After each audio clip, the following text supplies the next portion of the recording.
Mariposa Avenue. I'm looking at the tile repair on the very front. I'm proposing that we tear off this entire section right here and the entire section on this side down from the ridge to the valley. That way you've got a whole waterproofing system right here. We did take a core sample, and it appears that it's only one layer in the core sample area that we took.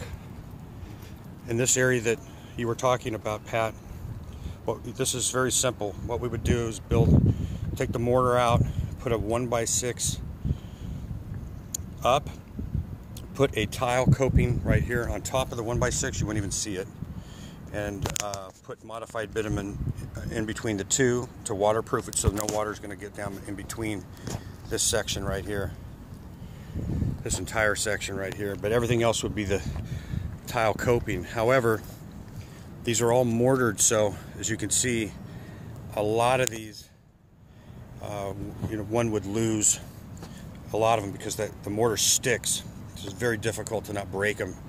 So I'm going to also propose that you just redo all the coping tile coping, or we can try to salvage some, and whichever ones we break, we'd have to charge for.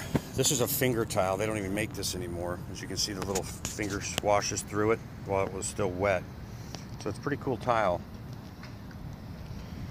Again, the only disadvantage to doing a recover on this is that you do not get to change the base flashings on this, but we would replace all of these top flashings, these oval flashings for the heater. The top ones we can replace, and those are usually ones that rust out faster. The drains have already been lowered.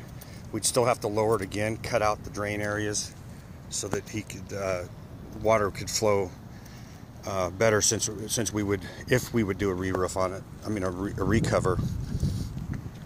Either way on this, we would have to also devise a little trail here through the tile, either on this side towards the street or on this side towards the street, and we would use that for the tear off. And if there's not a tear off, then we'd use that at the very least for loading of all the material.